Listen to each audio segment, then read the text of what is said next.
زمین کے اوپر کوئی بھی عمل کرنے سے پہلے کچھ لمحے کے لیے صرف ایک بار سوچیں کہ ہمارا یہ عمل زمین کے نیچے ہمارے لیے کس نتیجے کا باعث ہوگا۔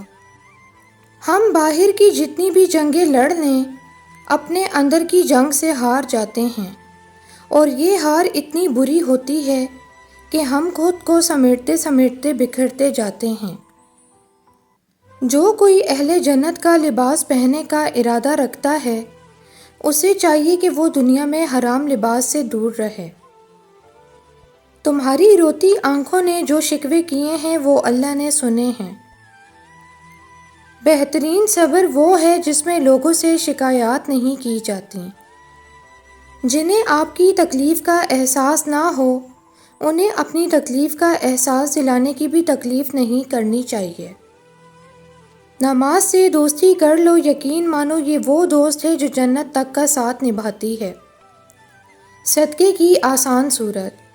حضرت محمد صلی اللہ علیہ وآلہ وسلم نے فرمایا، تمہارا راستے سے تکلیف دہ چیز ہٹا دینا بھی صدقہ ہے۔ بھائیوں نے یوسف کو مارنا چاہا مگر ناکام رہے۔ باپ کی نگاہوں سے دور کیا مگر محبت اور بڑھتی گئی۔ غلام بنا کر بیچ دیا مگر خدا نے بادشاہ بنا دیا۔ اس لیے لوگوں کی چاہت سے تم پریشان مت ہو، کیونکہ اللہ کے فیصلے اور چاہت سب پر بھاری ہیں۔ محبت یہ نہیں کہ تم ایک ہی بار تمام جذبات، ارادے، احساسات کہو اور پھر چپ کر جاؤ، بجائے اس کے کہ تم کسی کو پوری نرسری اٹھا کر دو اور اسے سمجھ ہی نہ آئے کہ کون سا پھول کتاب میں رکھنا ہے اور کون سا بالوں میں سجانا بہتر ہے۔ تم ایک پھول دو مگر روزانہ۔ محبت تسلسل مانگتی ہے، مقدار نہیں۔ جس کے ہاتھ میں تمہارا نصیب ہے وہ معجزوں کا بادشاہ ہے، اور اس سے بہتر کوئی مصنف نہیں۔ وہ کہانی کا ہر رخ جب چاہے جہاں چاہے موڑ سکتا ہے۔ وہ نصیب کا ہر لفظ بدل سکتا ہے اور زندگی کا ہر پہلو تمہاری چاہت کے مطابق بنا سکتا ہے۔ تم اس کی مان جاؤ، وہ تمہاری مان جائے گا۔ تعلق کی مضبوط دیوار کی بنیاد میں ہمیشہ کسی ایک فرد کی انا دفن ہوتی ہے۔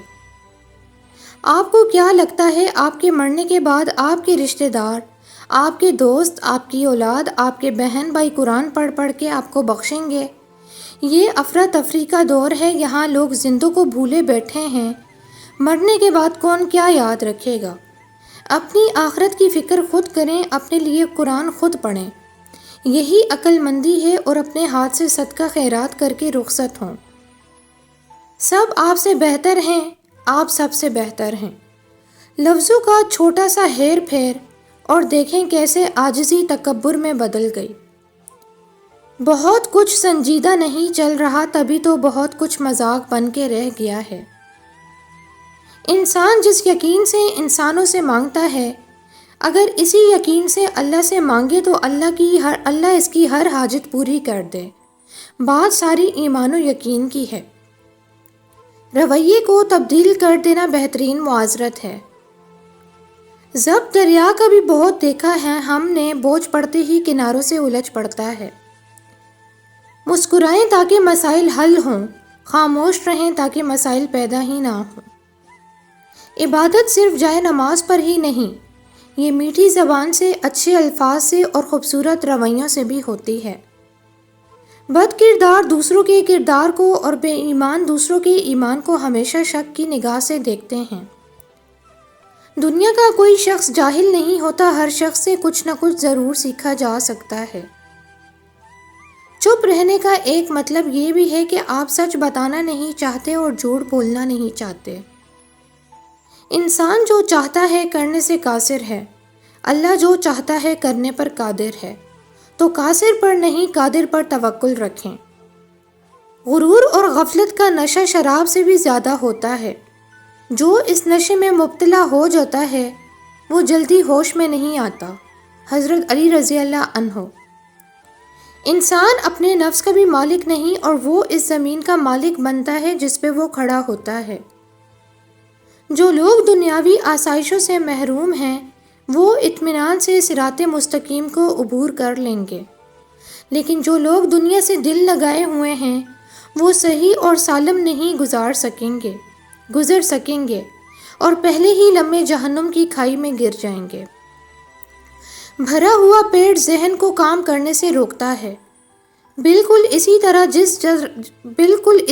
جس طرح جسم کے کسی حصے کی بیماری دماغ کی کارکردگی کو متاثر کر دیتی ہے، اور جس طرح سوکھی ہوئی شاخ درخت کی جڑوں کو کھوکھلا کر دیتی ہے۔ اللہ تعالیٰ کسی شخص کو دولت، حسن اور سلطنت سے نوازے تو وہ اپنے مال کو پاک رکھے، اپنے حسن کو گناہ سے آلودہ نہ کرے اور عدل و انصاف کے ساتھ حکومت کرے تو اللہ تعالیٰ اس کا شمار اپنے نیک بندوں میں کرے گا۔ لوگوں کی اپنے خلاف باتیں سن کر دینی کام کرنا چھوڑ دینا بے عقل لوگوں کا کام ہے۔ مسلمانوں کے اندر 3 باتوں کا ہونا ضروری ہے: نمبر 1 حلال، نمبر 2 جلال اور نمبر 3 جمال۔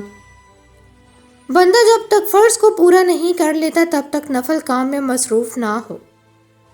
عقل مند وہ ہے جسے اللہ کے احکامات کی سمجھ ہو، دنیا کی سمجھ عقل مندی نہیں ہے۔ جب آپ اچانک کسی ایسے شخص میں بدل جائیں جو کسی پر کوئی الزام نہ دھرے، بے فائدہ گفتگو سے گریز کرے، چھوڑ کر جانے والوں کو پرسکون نظروں سے دیکھے، آنے والی مشکلات کا ایک پراسرار خاموشی سے استقبال کرے اور ہر احساس رکھتے ہوئے بھی جذبات کو قابو رکھے، تو جان لیں کہ اب آپ پختگی کے سب سے اعلیٰ درجے پر فائز ہیں۔ اگر تمہاری قربت میں عورت، بہن، بیٹی، بیوی، ماں مسکرا رہی ہے، جھوم رہی ہے، خوش ہے، آزاد محسوس کرتی ہے تو تم دنیا کے خوبصورت ترین مرد ہو۔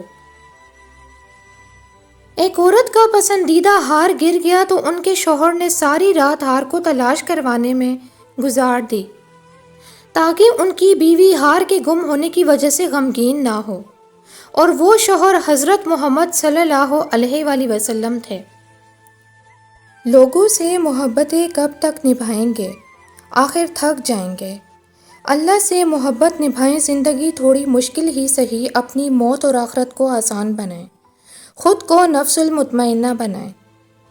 اللہ ہر اس آنسو سے واقف ہے جو تم نے مسکراتے ہوئے پلکوں کے پیچھے چھپا لیا تھا۔ وہ ہر اس دعا سے واقف ہے جس کے لیے ہاتھ اٹھاتے ہوئے تمہارا دل تکلیف سے پھٹ رہا تھا۔ وعدے اور دعوے بہت لوگ کرتے ہیں لیکن نبھانا کوئی جانتا ہے۔ مخلص کی طلب ہو تو پہلے خود خالص ہونا پڑتا ہے۔ 3 چیزیں انسان کو تباہ کر دیتی ہیں: نمبر 1 حرص، نمبر 2 حسد اور نمبر 3 غرور۔ بہتری کا امکان ہر وقت موجود رہتا ہے، یہی وہ حقیقت ہے جو کوشش کو ترک کرنے نہیں دیتی ہے۔ کبھی بھی مشکلات کا رونا مت روتے رہو، کیونکہ ڈائریکٹر سب سے مشکل کردار اپنے سب سے اچھے اداکار کو ہی دیتا ہے۔ ہو سکتا ہے کہ اس رب نے بھی آپ ہی کو چنا ہو۔ اور کچھ عورتیں اتنی خوش نصیب ہوتی ہیں کہ ان کے پسندیدہ مرد ان کو پانے کے لیے دنیا سے لڑتے ہیں اور اللہ کے آگے روتے بھی ہیں۔ شیخ سعدی سے کسی نے شکایت کی کہ فلاں شخص مجھ سے جلتا ہے۔ آپ مسکرائے اور فرمایا، اس کے لیے یہ سزا کافی ہے کہ وہ جلتا رہے۔ سچے رشتے کچھ نہیں مانگتے سوائے عزت اور محبت کے۔ ہم اللہ کو کبھی پہلا اور واحد آسرا نہیں مانتے، بلکہ ہمیشہ آخری آسرا سمجھتے ہیں، اسی لیے بھٹکتے رہتے ہیں۔ اگر بندہ نافرمانی کو اطاعت سے بدل دے تو اللہ اس کی پکڑ کو عافیت سے بدل دیتا ہے اور اس کی ذلت کو عزت سے بدل دیتا ہے۔ ایک دوست نے دوست سے کہا، دوست کا مطلب کیا ہوتا ہے؟ دوست نے مسکرا کر کہا، پاگل، ایک دوست ہی تو ہے جس کا کوئی مطلب نہیں ہوتا، اور جہاں مطلب ہو وہاں دوست نہیں ہوتا۔ فلمیں اور کہانیاں ہماری تفریح یا پھر عبرت کے لیے ہوتی ہیں، مگر جب اپنا آپ کسی کے لیے وقتی تفریح اور پھر باقی سب کے لیے باعث عبرت بن جائے تو پھر زندگی میں کوئی احساس باقی نہیں رہتا ہے، زندگی فلسفہ بن کے رہ جاتی ہے۔ ہر شے کا متبادل نہیں ہوتا، کچھ چیزیں نایاب ہوتی ہیں۔ جنازہ رہبری کرتا ہے پیچھے چلنے والوں کی، انہیں وہ راستہ دکھاتا ہے جو وہ بھول بیٹھے ہیں۔ حقیر سے حقیر پیشہ اختیار کرنا ہاتھ پھیلانے سے بہتر ہے۔ کسی کو دوستی پر مجبور مت کرو، ایسے عمل کرو گے لوگ تمہیں دوست بنانا چاہیں۔ پابندیاں تربیت کا متبادل نہیں ہیں، اسی لیے تربیت کیجیے، پابندیاں مت لگائیں۔ فطرت کا کام ہمیں اپنے بارے میں بتانا ہے، سمجھانا نہیں۔ فطرت کو سمجھنے کا کام ہمیں خود کرنا ہے۔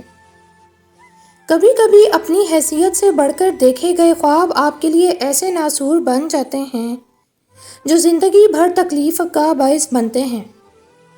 بہترین اور روشن یادداشت وہ ہے جس میں انسان اپنی غلطیاں اور دوسروں کی نیکیاں یاد رکھتا ہے۔ ہماری زندگی میں وہ شخص سب میں بہترین ہوتا ہے جو ہمیں اس وقت بھی سمجھتا ہے جب ہم اپنے خود کو بھی نہیں سمجھ پا رہے ہوتے۔ کبھی کبھی لوگوں کے رویے یا کسی مشکل صورتحال میں پریشان نہ ہوں، آپ کے رد عمل کے بغیر وہ بالکل بے بس ہیں۔ جب دشمن آپ کے درازوں سے واقف ہونے لگیں تو سمجھ لیں دوست منافق ہے۔ کامیاب ہونے کے لیے کچھ لڑائیاں ہارنا لازمی ہوتی ہیں۔ اللہ نے جو کچھ تمہیں عطا کیا ہے تم اس کے مالک نہیں، ڈسٹریبیوٹر ہو۔ قدرت آپ کی زندگی میں چیلنج آپ کو مشکل میں ڈالنے کے لیے نہیں، آپ کا قد بڑا کرنے کے لیے بھیجتی ہے۔ جب اللہ کسی کو بہترین سے نوازنا چاہتا ہے تو پہلے اسے بدترین سے گزارتا ہے۔ کامیاب لوگ بدترین حالات سے سیکھتے ہیں اور بہترین بن جاتے ہیں۔ جب لوگ ساتھ چھوڑ جاتے ہیں تو اس میں بھی اللہ کی طرف سے ایک پیغام ہوتا ہے کہ اب بتا تیرا میرے سوا کون ہے۔ ہر موبائل میں کچھ ایسے نمبرز ہوتے ہیں جو نہ ڈائل ہوتے ہیں اور نہ ہی ڈیلیٹ ہوتے ہیں۔ دو اصول کبھی نہ بھولیں۔ ایک، اپنی ذات کی قدر کبھی کسی بھی حال میں کم نہ ہونے دیں، اور دوسروں کی عزت کا خیال ہر صورت میں رکھیں۔ حق کے راستے پر چلنے میں سب سے بڑی سختی یہ ہے کہ انسان تنہا رہ جاتا ہے۔ ہر سنی سنائی بات پر یقین نہ کر لیا کریں۔ ممکن ہے جس شخص کی بات ہے وہ سیدھا ہو، بلکہ اس کے حالات بیان کرنے والا ٹیڑھا ہو اور منفی انسان ہو۔ بہترین ہیں وہ لوگ جو ہزار مشکلوں میں بھی کوئی خوشی تلاش کر لیتے ہیں۔ پیسے کمائیں نہ کمائیں، دعائیں ضرور کمائیں، اس سے جھونپڑی میں بھی محل والا سکون ملے گا۔ بولیں اپنے دفاع کے لیے پورے اعتماد اور دلیل کے ساتھ، ورنہ لوگ آپ کے خلاف بولنا شروع کر دیں گے۔ ہر آنے والا دن چیزوں کو درست کرنے کا دوسرا موقع ہوتا ہے۔ زندگی کے رنگ عجیب ہوتے ہیں، ان رنگوں پر غور کریں تو پتہ چلتا ہے کہ مسکرانا صرف خوش ہونے کے لیے نہیں بلکہ دکھوں کو چھپانے کے لیے بھی پڑتا ہے۔